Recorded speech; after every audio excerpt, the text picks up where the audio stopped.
Angleterre. Plus précisément dans Washington. Maman Martin né. Maman Martin né. Balobi shop Africa Union. Mais donc t'es qu'à nyonso. Biloko ya wanani yo Congolais. Olingi ndeko na yo asalisa yo te. Mpona kolia na yo moko babondela yo. Mpona nzoto na yo baboya elei. Poko babondela yo. Balobi bio Africa Union. Et donc t'es qu'à. Tout d'accord na basinois. Sinon kolia pa ya sinon kolia ni. Ndeko na yo teka. Aloteka biloko ya mboka. Ya fresh. Ya bio na bio. Bio na bio. Yo mama mbalo kuna monkanja izali. Balobi nzomo yali. Nkuba baniwa. Balobi enjenje ezali. Zakomba ngane kwe mboto ya mbiseza. Balobi nyama ya botu ya bokombo to ezaga te. Kala ngando ndengalali na basi. Oyedike na sutu. Ezako dia na petit. Po mama mande. Ya soro. Po bato comprendre te. Mawa. Ba Congolais. Où allons-nous? Pona kolia na bino moko. Ba bonne ya bino. Kolia na abeti. Chobona yo.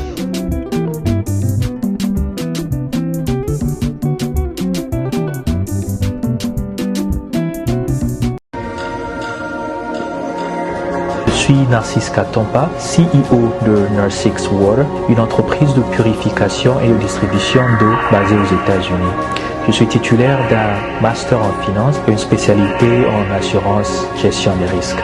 Narsix Water est une eau électrolyte d'une source artésienne à San Antonio, État du Texas. Elle est dotée d'un pH de 9.5 et contient des minéraux capables de traiter les déchets organiques acides du corps et de maintenir un pH équilibré dans le sang comme dans le corps.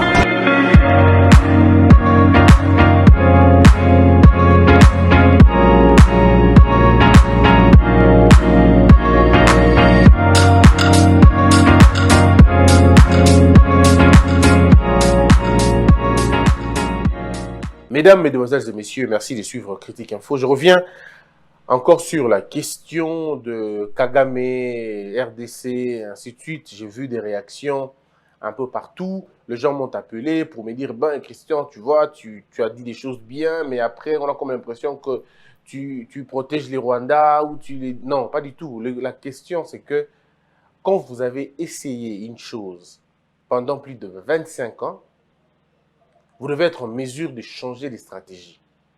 La stratégie de la RDC depuis 25 ans, c'est une stratégie de dénonciation et de se plaindre. Mais ça n'a pas abouti à quelque chose. Ça ne nous a pas aidé à régler le problème. Maintenant, nous devons passer à autre chose, à une autre vitesse. Et la vitesse ici, c'est la coordination des efforts à l'intérieur. Nous ne sommes pas un État. Il faut que l'on arrive à construire d'abord un État. C'est seulement après avoir construit un véritable État que nous allons avoir un message ou des propos ou une position. Mobutu, que les gens disent aujourd'hui par émotion, Mobutu faisait ceci, Mobutu faisait cela, mais Mobutu ne parle pas. Mobutu agissait. Il avait une armée forte au cœur de la région, au point que personne ne pouvait s'attaquer à nous parce que les gens avaient peur des représailles. Les gens se disaient, si nous attaquons Mobutu, les phases vont réagir. Aujourd'hui, moi, je vous pose la question. Qui est-ce que notre armée effraie? Vous n'avez pas à me dire, vous n'avez pas de réponse à me donner. Et nous allons petit à petit, comme on dit, pièce contre pièce. Notre armée effraie qui? Arrêtez, mesdames, mesdemoiselles et messieurs, de vous gaver de mensonges et de la consolation, de l'autoconsolation.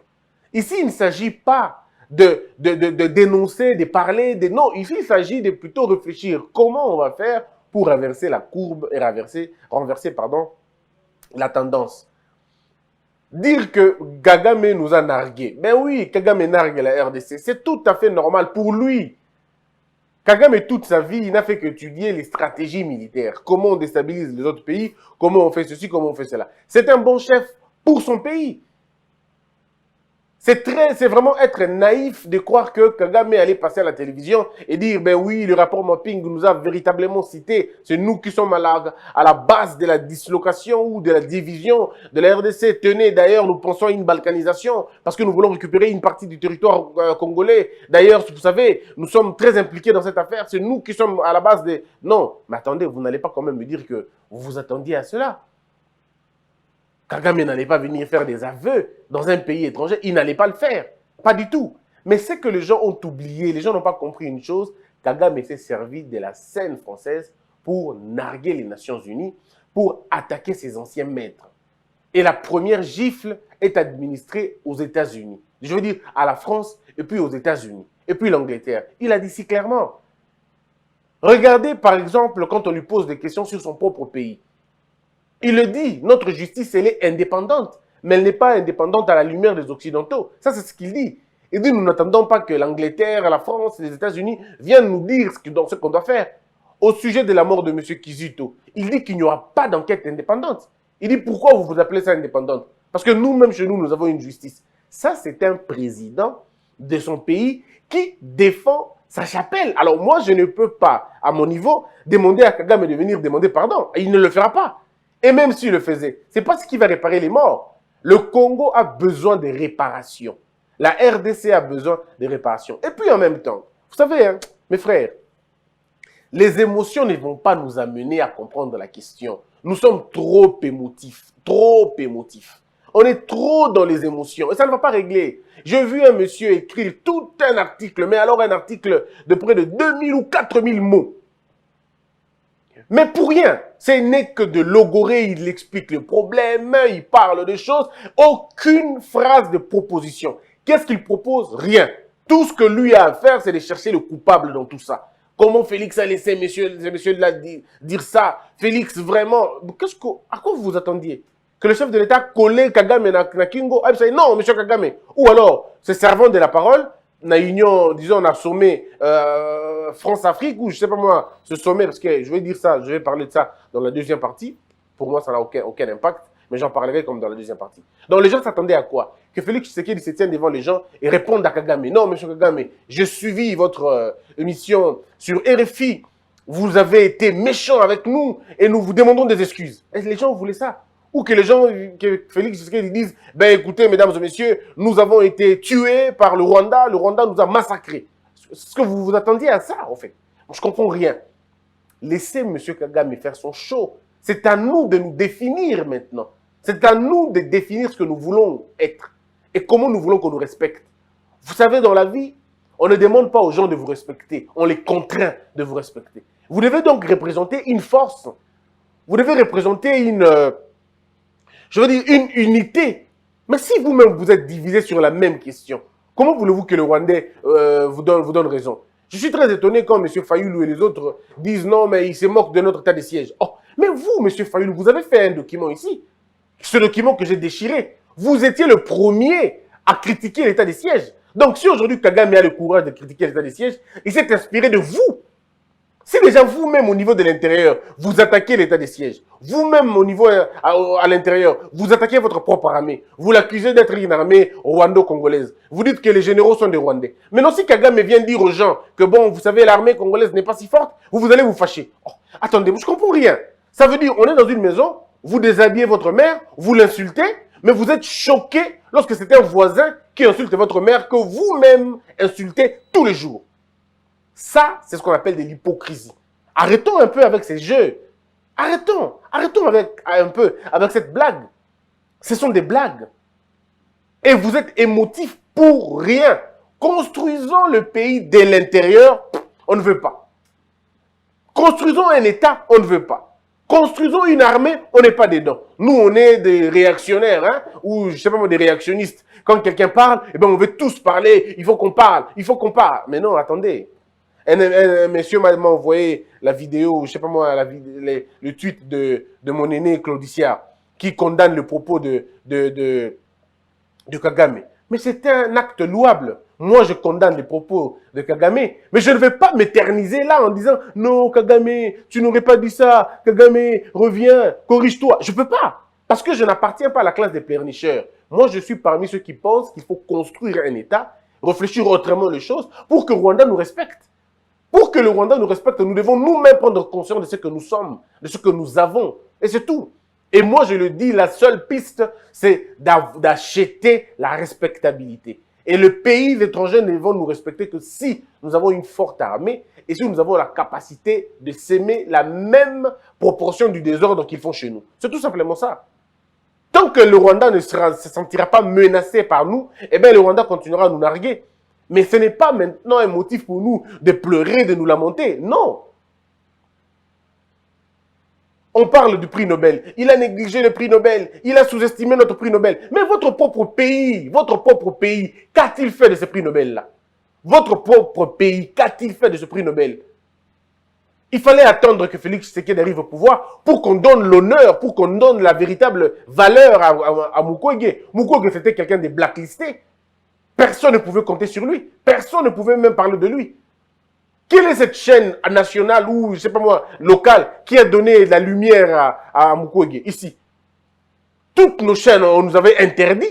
Moi, je le dis parce que je suis parmi ceux qui ont travaillé chez les gens. On nous avait interdit de mettre la lumière sur Mukwege. On nous avait, en tant que journaliste, interdit de parler de Mukwege. Mais c'est aujourd'hui que ça va vous offenser parce que Kagame dit qu'il ne reconnaît pas Mukwege.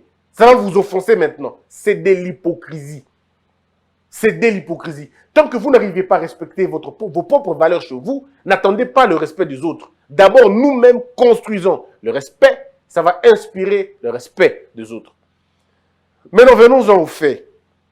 Parce qu'il faut dire des choses aussi bien quand même. Hein. Il faut quand même que le moment soit bien. Quand nous analysons le fait, d'abord, c'est Kagame qui se déplace pour aller voir Félix Tshisekedi. Vous pensez que Kagame n'avait pas une représentation chez lui, là-bas, en France? Le président de la République, c'est lui qui reçoit Kagame. Que voulez-vous qu'il dise quand Kagame est entré dans son bureau? Il allait dire quoi? Mon ennemi juré, Kagame, n'entre pas ici, je n'ai pas besoin de toi. Tu as tué les gens. C'est ça que vous voulez? Non, mais attends. Quand il reçoit, c'est la diplomatie. Quand on reçoit quelqu'un, les chefs d'État sont des hommes civilisés. Comme je l'ai dit hier, ils ne peuvent pas se rentrer dedans. Pas du tout. Encore qu'ils sont invités pour autre chose. Alors, ce n'est pas le lieu ou ce n'est pas l'endroit de se rentrer dedans. Non. Attendez autre chose après. Mais ça, on ne voit pas parce que les gens sont tellement impulsifs, ils sont tellement dans les émotions et qu'ils veulent tout de suite, quoi. Non. Kagame, pour la première fois depuis que l'histoire de ce pays est ce qu'il est le pays, Kagame est à la défensive. Vous avez vu comment il était mal à l'aise. Kagame n'a jamais été mal à l'aise comme ça. Il a été mal à l'aise. Vous avez vu comment il avait du mal à parler de la RDC. Du mal à parler de la RDC. Là, il nie, non, nous, il n'y avait pas eu de crime, ainsi de suite. En fait, Kagame ne veut pas qu'il y ait un autre génocide. Il ne veut pas. Il est jaloux de son génocide à lui. Il veut rester le seul à être victime du génocide. Il ne peut pas accepter que chez vous, vous puissiez parler du génocide. Et la question du génocide, j'en parle tout de suite. Mais d'abord, parlons-en. Ça, c'est un fait. Et vous ne pouvez pas aujourd'hui dire le contraire. C'est un fait. Et aujourd'hui, vous avez vu Kagame mal à l'aise, à la défensive. Kagame n'a jamais été à la défensive. C'est quelqu'un de très rassuré, de très rassurant, convaincant, convaincu. Il joue tout ça au maître et tout. Maintenant, là, vous avez vu vous-même. Et ceux qui font la dialectique, ceux qui lisent l'histoire, vous avez compris que Kagame perd la confiance de ses maîtres. Kagame est en train de perdre la confiance de ses maîtres. Les enjeux internationaux sont en train de tourner pour regarder un autre leader. Qui ça sera? Est-ce que ça sera au Congo? On donnera ça à qui finalement? Parce que le leadership africain de la sous-région était incontestablement tenu par Kagame depuis 24 ans. Mais aujourd'hui, vous pouvez comprendre que les choses sont en train de changer. Kagame est en train de perdre petit à petit la main. Petit à petit la main. Les enjeux se passent à quel niveau? Je vous explique. C'est mon point de vue. Ça peut ne pas être vrai. C'est une analyse que je suis en train de faire. Elle peut être mauvaise ou bonne, mais c'est quand même mon analyse. L'Amérique réalise aujourd'hui, 25 ans plus tard, que c'était un raté. Alors un raté de confier le pouvoir à Kagame. Peut-être ça a servi à quelque chose à un moment donné, mais comme vous le savez, l'Amérique ne s'est pas gardé un chef pendant très longtemps. Ils ont gardé Mobutu pendant 32 ans. Ils ont gardé à un moment donné Kadhafi à un certain moment donné, mais les intentions de leurs protégés très souvent finissent par devenir de barrages ou de blocages. Kagame commençait à prendre un peu de l'envergure, Kagame commençait à se libérer un tout petit peu, et tout ça, ça a été compté. Et donc, l'Amérique se pose une question. Pourquoi nous allons utiliser un pays pauvre, potentiellement, hein, on va dire pauvre, contre un pays potentiellement riche, au lieu de rentrer directement dans ce pays-là et coopérer? Nous sommes en 96.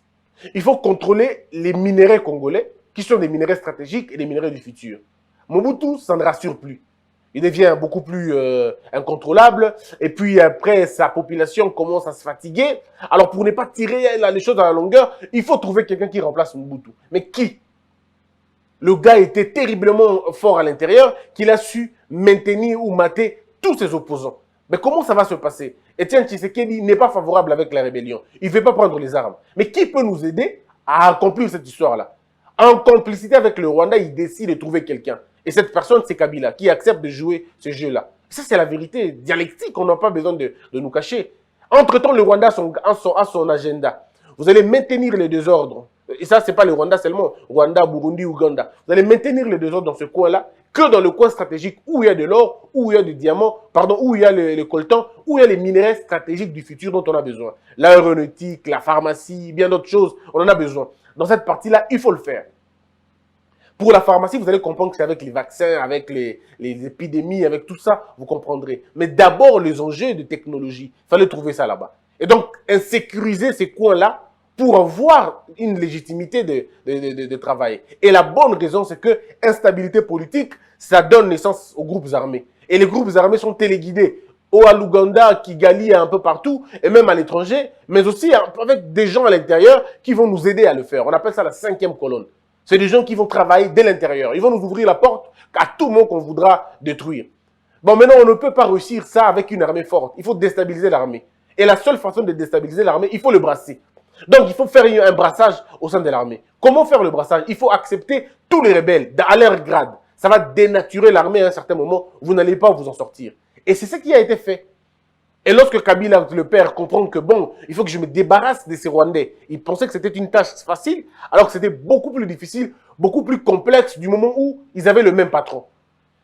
Et on va travailler autrement la chose. Et c'est Joseph Kabila, quand il arrive, qui va ouvrir un peu l'œil sur la question et dire non, comment faire pour me défaire des Américains qui soutiennent, entre guillemets, nos agresseurs.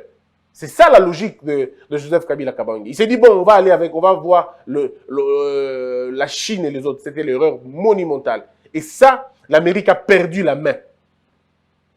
Quand l'Amérique perd la main, l'Amérique ne sait plus contrôler le Congo. Et vous allez remarquer que c'est à partir de 96 même que la flèche du développement de la Chine grimpe de façon exponentielle, de façon incontrôlable. Et fait finalement une sorte, bon, je vais dire, on va envahir l'Afrique. La Chine va envahir l'Afrique. La Chine était présente en Afrique avant 96, mais pas avec la même envergure. C'était des petits marchés, pas des gros marchés. Mais du moment où quand la Chine arrive au Congo et attaque les côtés, les mines, avec des mauvais contrats qu'ils ont faits, ils ont, eux, maintenant, construit chez eux des usines de production, des usines de transformation, et nous empêchons, nous, ici, de construire ça. Parce que tous les politiciens à l'époque ont des pourcentages. Dans le bourse, ils ont des pourcentages dans les marchés internationaux, ils ont des pourcentages dans chaque truc qui sort du pays. Bon, c'est bon marché. On appauvrit le Congo, on enrichit la Chine, on enrichit tous ces pays asiatiques. Entre-temps, les États-Unis perdent la Manche. Ils ne contrôlent plus rien. Aujourd'hui, se rendre compte que si nous continuons comme ça, eh bien, la Chine risque d'être une première puissance mondiale. Parce que la puissance ne vient qu'avec les richesses que vous avez. Or, la Chine peut bien s'abreuver ici au Congo, devenir plus fort, mais vraiment plus forte même que les États-Unis. Alors, il faut couper ça. Mais qui est le véritable... comment pour couper ça? Il faut traiter avec ceux qui en ont réellement. Et ça, c'est la dynamique maintenant de l'Occident. Et vous pouvez voir que l'Occident essaie de faire le yeux doux à Félix Tshisekedi. Pas parce qu'on l'aime, pas parce qu'on apprécie sa politique, mais parce que les États-Unis fondent leur espoir sur Félix Tshisekedi en disant qu'il peut nous donner un peu plus. Il peut nous donner la possibilité de nous en sortir. Vous avez vu les débats avec la Chine sur le contrat et ainsi de suite. Vous pouvez donc, si vous lisez la dialectique, vous comprendrez que l'affaire, elle est en train d'être jouée ailleurs. Donc, c'est plutôt une question de repositionnement et de comment on va gagner en Afrique. Les États-Unis se disent non, non, il faut gagner maintenant en Afrique. Or, le Congo est placé au cœur d'Afrique.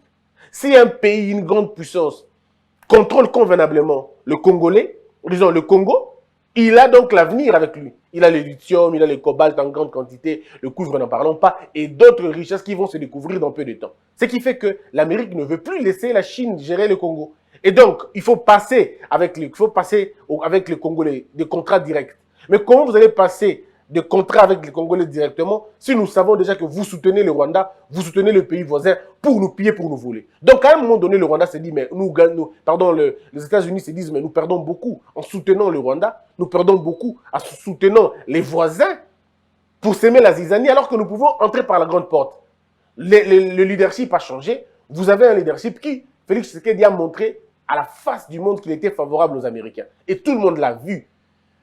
Il a montré à la face du monde qu'il était favorable aux Américains. Est-ce que vous êtes prêt à modifier votre code minier pour donner beaucoup plus d'importance aux Américains? À cette question, il ne faudrait pas qu'on se les cache. Félix Tshisekedi semble être favorable à cette hypothèse, mais à condition que l'Amérique se dédouane, enfin, disons, prenne ses distances avec le Rwanda. Et le Rwanda est au courant de cette question. Kagame sait que la dynamique actuelle n'est plus la dynamique où il y a qui faut gérer. Et comme une dynamique où il y a comme subir. Mais alors, comme c'est encore tôt, les gens ne comprendront pas ça. Et nous avons le malheur de vous dire des choses qui vont se passer dans 5 ans. Et vous allez voir que dans 5 ans, l'envergure du Rwanda va baisser par rapport à l'influence naïe et va baisser par rapport à ce qui avant. Et vous l'avez vous-même entendu de la propre bouche de Kagame. Il a dit lui-même que maintenant les choses ont changé. Nous avons en face de nous des interlocuteurs. Ce qui n'était pas le cas avant. Donc aujourd'hui, Kagame reconnaît que Félix Tshisekedi est un bon interlocuteur avec qui ils peuvent parler. Mais ils peuvent parler de quoi? Ils vont parler de quoi? Mais justement de comment faire pour sortir les deux pays dans ces conflits qu'ils ont toujours eu. Alors, je ne comprends plus quand on raconte des choses. Oh non, boé, non, est-ce que tout autant histoire est-ce que nous faisons la même dialectique de l'histoire? Est-ce que nous lisons la même chose? Je ne comprends pas. Bon, c'est facile de critiquer, c'est facile d'attaquer, c'est facile de condamner. Bateau yo bazar koloba makambo pona ba kumisa Rwanda, eza bateau bango moko ba comment ils vivent et ba liaka ndenge pona ba sala makambo wana. Ici la question c'est que si vous regardez bien les choses avec un peu de distance, vous comprendrez que Kagame est en train de perdre la manche et le Rwanda est en train de perdre un peu le contrôle.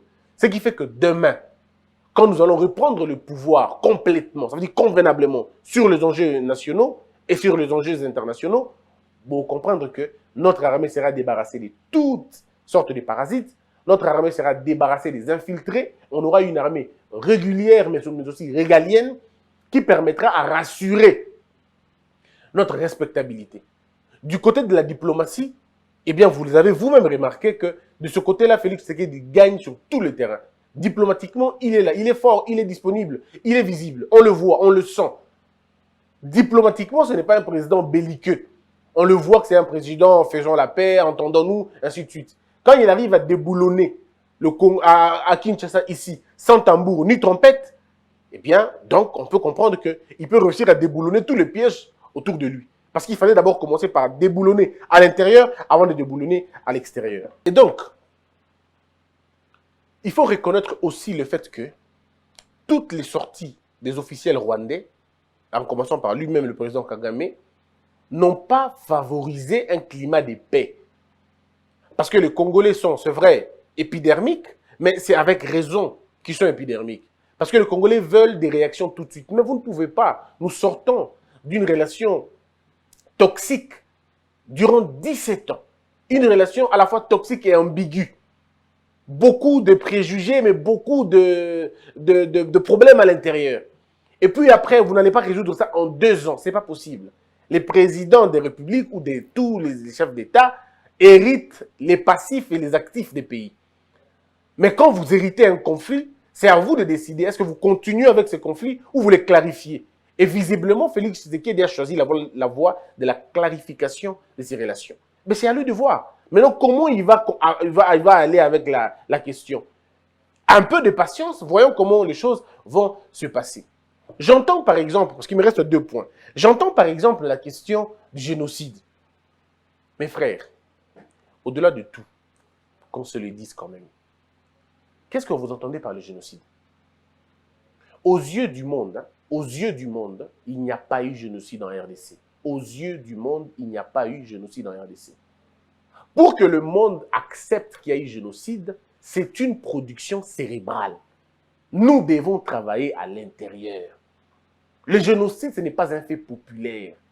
Le génocide n'est pas un fait des états-majors des partis politiques. Non. Le génocide ne se décrète pas dans Malubabo, le génocide, non. Le génocide est une construction cérébrale. C'est un ensemble des arguments. C'est un ensemble de preuves. Ce sont des études qui peuvent prendre des années et des années. Parce que vous devez d'abord construire l'argumentaire à l'intérieur. Donner du contenu à votre génocide. Documenter les génocides. Les génocides doivent être documentés, étudiés et puis communiqués. Mais si vous ne documentez pas votre génocide, vous ne l'étudiez pas, et puis, en plus, vous ne le communiquez pas, comment voulez-vous comprendre ça au sérieux? Nous devons commencer à travailler à l'intérieur. Et moi, j'ai donné mon point de vue, j'ai donné ma proposition. Je ne suis pas resté caca. Génocide, ça m'a quitté. Monsieur le Président de la République, chère Assemblée nationale et Sénat, organisez une commission, quelques parlementaires, Assemblée nationale, disons Sénat, quelques membres de l'exécutif, l'élite congolaise, les sociologues, les philosophes, faisons une commission d'une 40aine de personnes avec des experts nationaux comme internationaux, des gens qui ont suivi la logique à la loupe. Et vous allez inviter Dr Mukwege, consultant, Jean Bellet, consultant. Vous trouvez des hommes et des femmes qui ont vécu, qui ont entendu. Nous allons construire un argumentaire. Parce que ce qui nous manque, c'est la documentation de notre génocide. Mettre en place une véritable machine qui travaille dès l'intérieur. Faire parler les victimes. Faire parler les victimes. Ou alors voir là où les gens ont été enterrés. Et c'est très important, c'est une machine. Regardez le génocide du Rwanda. Comment ça commence? Vous avez vu des films qui ont été écrits justement pour parler de cela. Nous avons aussi ça. Nous avons la possibilité de le faire. Mais notre génocide est parlé par Lobamarawapi. Aucun président de la République a le génocide. Aucun. Kabila n'a jamais parlé du génocide. Félix Tshisekedi n'a jamais parlé du génocide. Donc, si déjà, au niveau du sommet, vous ne parlez pas de cela, comment voulez-vous qu'on en parle? Ce n'est pas un peuple qui décrète un génocide. Le génocide, c'est un fait d'État. C'est l'État congolais de décider, de réfléchir, d'imaginer, et je ne veux pas dire vendre, mais c'est à vous de communiquer sur les génocides. Mais vous ne le faites pas. Tantôt, c'est 13 millions de morts, 16 millions de morts, 18 millions de morts, 20 millions de morts. Mais finalement, le chiffre, même en termes de chiffres, on n'est pas d'accord. Et les autres ne vous prennent pas au sérieux. Ce qui s'est passé en Israël, c'est documenté. Le génocide en Israël des Juifs, c'est documenté. Le génocide du Rwanda, documenté. Tous les génocides du monde ont été documentés. Pourquoi le nôtre n'est pas documenté? Parce que nous n'avons pas déjà même l'accord, on ne s'entend pas sur des questions internes. Alors ne venez pas raconter, non, on a subi un génocide. Ce n'est pas le peuple qui parle de génocide, c'est l'État qui détermine qu'il y a eu génocide. Faisons des mémoriaux si vous voulez, mais on n'en fait pas. Faisons parler les scientifiques, faisons parler les rapports. On n'en parle pas. Et donc, je crois à un moment donné, c'est à nous de décider de ce que l'on veut. Tala Likamboleki, silence na Kinshasa, silence radio, personne n'en parle. Que voulez-vous que Kinshasa dise? J'ai entendu quelqu'un dire, il faut qu'on invite le ministre des Affaires étrangères. Oh, qui fasse quoi? Non, le ministre des Affaires étrangères vient. Pourquoi Kagame est allé parler ça, est allé raconter ça à l'étranger? Mais attendez, c'est une perte de temps inutile. Travaillons à l'intérieur. Tout le monde a un film, hein?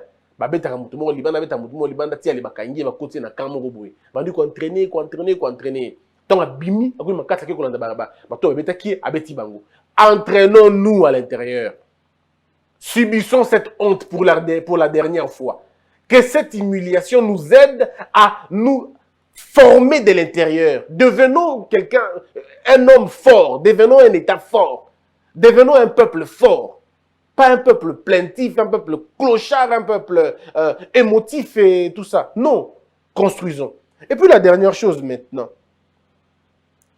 c'est que j'ai comme l'impression que, excusez-moi de le dire, ça va être choqué, mais j'ai comme l'impression que le chef de l'État n'est pas assez entouré par des spécialistes de la question. Malheureusement. Je ne sais pas, mais j'ai comme cette impression-là. Les spécialistes, sur des questions locaux, il y a un génocide. Sur des questions, il y a un rapport entre États. On a comme l'impression que toi, on a bangoté. Et même la communication du président de la République. Botta la communication, il y a chef de l'État. Un silence, mais alors, pas permis. Pourtant, on pouvait prendre la symbolique. La symbolique ici, c'est quoi? Kagame s'est incliné pour saluer les chefs de l'État. Mais vous n'en parlez pas. La com ne dit absolument rien. Pourtant, il fallait qu'il y ait des plateaux pour expliquer cette chose, rapport. Vous savez, en Europe, il y a des émissions qui se font tout simplement parce que les présidents de la République se sont tapotés. Est-ce que vous savez ça? Pas toute une émission sur ça. Kagame, disons, Macron salue Poutine en le regardant dans les yeux, c'est toute une communication. Obama qui vient, qui regarde 3 fois à gauche, 4 fois à droite, on fait des émissions sur ça. C'est parce que tout est communication. À un moment, à un degré d'ailleurs, ils n'ont même pas besoin de parler. Ils ont juste besoin de regarder. Leur mimique. Vous comprenez tout de suite que regardez plusieurs fois tous les chefs d'État, quand ils étaient devant Félix Tshisekedi, vous allez voir que Bazo s'inclinait. Il parle avec beaucoup de respect. Mais pourquoi pas vous n'en parlez pas ici? Et vous allez me dire que vous êtes des gens de communication. Mais quelle communication faites-vous? C'est ça notre plus grand mal. Monsieur le président de la République, j'ai comme l'impression qu'il n'a pas encore la mesure de la com. Jusque là, le chef de l'État a une mesure de la communication. Malheureusement, 2 ans après, on n'a toujours pas appris de leçons à Kala. Regardez, je vous donne un cas pour c'est toujours ma communication. Lorsque Kabila arrive, Kabila à la RTNC, à commission Goyaï. Ça, je ne conseille pas au chef de l'État de le faire. Il faut laisser la RTNC libre. Ça, je reconnais. Mais Kabila crée Télé 50, digital, na radio, c'est Kabila qui a créé ces choses-là. Son clan est créé à Yango. Babengi Moutoumana na poto di yakarano, ça le hôtel, sali radio na tilelo, ils ont servir bino. Et servir pe bango. Basali digital na bango. Basali Télé 50 na bango. Et d'autres chaînes, basali. Ba dupliquer RTNC 1, RTNC 2, RTNC 3, tout ça, ba diffuser, basali le modèle. Mais aujourd'hui, Félix Tshisekedi se repose sur quel média? Et vous savez, les gens autour de lui disent non, c'est pas un problème. Toi, le peuple t'aime beaucoup, c'est pas grave. Hein? Nous, on n'est pas comme eux. Nous, on n'a pas la même philosophie. Nous, on ne va pas mettre l'argent pour le média. C'est une erreur monumentale et ça se paye cash. Ça se paye cash. Les États aujourd'hui ne peuvent pas se permettre de ne pas communiquer. Parce que lorsque vous ne dites rien de ce que vous faites, les gens diront ce que vous ne faites pas. Et c'est comme ça. Donc, on ne peut pas négliger cet aspect des com. L'aspect des com est très, très important. Mais malheureusement, la communication du président bat de l'aile. Je peux le dire aujourd'hui. J'ai observé depuis que Kotiwana, mais c'est vrai, en tout cas, c'est un silence total. Une absence même. Et puis quand on dit ça, on critiquer Bangote, finalement, parce que nous qui sommes en train de travailler dans les médias, moi je fais ce boulot, on ne me paye pas pour ça. Aucun franc, aucun franc, je le dis à la télévision, aucun franc. Je le fais parce que je crois. Je le fais par conviction. Je le fais par conviction. Aucun franc, zéro. Zéro franc. Mais c'est par conviction que nous le faisons. Nous disons non, on ne peut pas quand même laisser les choses comme ça. Il y a des succès qui se font. Tout ça, bien et au Salim. Mais on n'en parle pas. On n'en parle pas. Parce que la donne, il y a communication, négligée en gros. On dit non, il ne faut pas qu'on réagisse comme ça. Non, il faut réagir maintenant. Regardez. Le chef de l'État, Libanda Mboka. Aucun plateau spécial pour Nango, même la RTNC. Pas de débrief. Pas du tout. Non, pas du tout. Le chef de l'État est en vedette président de l'Union africaine dans un sommet dans Libanda Mboka. Mais à la RTNC, aucun plateau. Aucun. Pourtant, ces plateaux-là pouvaient permettre Bobengaba, économiste. Vous avez des cerveaux dans ce pays. Ça vous coûte quoi d'appeler le prof Bakandeja? Ça vous coûte quoi d'appeler le prof, il y a économie, il y a mon miné, Bamabi Moulumba. Ça vous coûte quoi de les appeler autour d'une table, autour d'un plateau de télévision? Bon, faisons un débat, communiquons un peu, parlons de l'importance de cette affaire-là. Ça vous coûte quoi? Il y en a beaucoup des Congolais qui sont experts dans Makambouana. Et bizarrement, nous avons même des gens, des panels, il y a l'Union africaine, mais qui ne prendront jamais parole, mais jamais. Oh là, oh là, oh là, oh là, oh là, c'est pas possible cette histoire. C'est pas possible. C'est pourquoi nous demandons au clan du président, reprenez la communication. Ça demande beaucoup d'argent et vous ne pouvez pas vous permettre de dire on n'a pas d'argent. Cette réponse n'a pas sa place. Sortez l'argent, financez. Regardez Matata ce qu'il fait avec les médias. Vous avez vu comment il met du paquet pour sa com. C'est des gens qui ont compris l'importance de la communication. Matata ne badine pas avec la com hein, parce qu'il sait son importance. Katumbi ne badine pas avec la communication. Il met du paquet. Faites-le. Oh non, nous, on n'a pas les moyens. Non, il ne faut pas dire ça. Non, non, il faut communiquer. Et c'est pourquoi, quand je rencontre souvent les autorités, je leur dis la même chose. Je dis au ministre de la Communication actuel, je lui dis, c'est ton tour maintenant de marquer le temps. C'est une question où on n'a pas besoin forcément d'argent. Mais vous êtes vous-même déjà une vitrine. Il faut communiquer au nom et pour le compte du pays. Et nous espérons que les choses vont bien se passer. Mesdames et messieurs, c'en est fini pour aujourd'hui. C'était juste une petite partie de Kagame, la chose de Kagame. Vous pouvez toujours me donner vos points de vue. Et moi, je continue à le dire. Mais en somme, je condamne avec la dernière énergie le propos de Kagame. Mais en tout cas, moi, je ne m'attendais pas à plus. Je ne m'attendais pas, disons, au contraire. Non, je ne m'attendais pas à ça. Je savais qu'il allait dire exactement ça pour se faire un peu de l'image. Merci à vous tous. Que la peur quitte nos esprits et que Dieu bénisse les RDC. Hello. Lupi na biba ila biloko olia. Ba ina ka biloko États-Unis. Oni ko boma bo na bo Genèse. Mwana États-Unis. Tata yo kikolela na bino. Atindeli bino. Mama Samira. Ndenge ozalaka na États-Unis okolia lokola mutu aza na mombele. Lokola mutu aza na ngaba. Merci mon but. Hey. Wow. C'est mon bouche. Bana États-Unis. Kolia bio et komi lolingi na bino. Pona kozwa mbisi ya kokauka tope mafuta ya mbila Chez Mama Samira. ata ozali na posa ya mbinzo ndakala mayebo safu ezali pebitoyo chez Mama Samira manso mazali eloko moko te yo koluko komona te Na ndenga babete pona kozwa biloko ya détail. Yoka numéro 938 avenue Maurice na New York.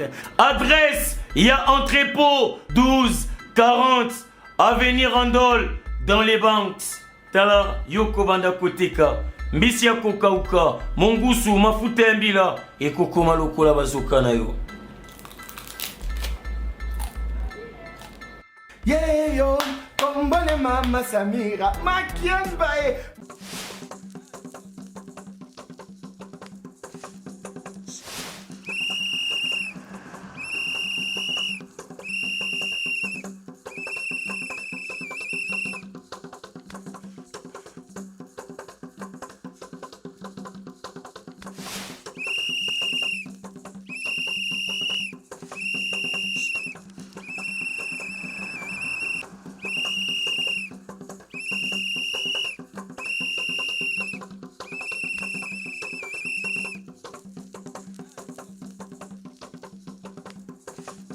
Oyoki te, otali ba info te, omoni ba maquette te, omoni signature ya ba contrat te. Seul partenaire immobilier sûr, Objectif Habitat Asbel, Maman Moseka. Kotoyo ekomi kosila. epa na biso nungu ezala te tobanda na la île tokomi na la 7 Mama Moseka partenaire ya sûr kotoyo ekomi osila o afin que bato nyonso bazala servi mbala oyo platinum gold silver Platinum, $6,000. Gold, $4,500. Silver, $3,500. 20 sur 20 na Maluku na Macadam nouvelle zone économique Pene 400 mètres carrés payable en 12 tranches Pona mai pe sécurité, to rassura. Maman leur maman a opportunité à Koma na Gombe, avenue Lukusa numéro 5, rond-point Forestcom. Objectif Habitat, votre objectif. Debout Congolais, unis par le sang, unis dans le fort pour l'indépendance. Tués aux hommes, si obinois, daimana shido tweneleye, na kinyabana piko, na mosala, totonga mboka kuleka kitoko, na kinyabana Congo.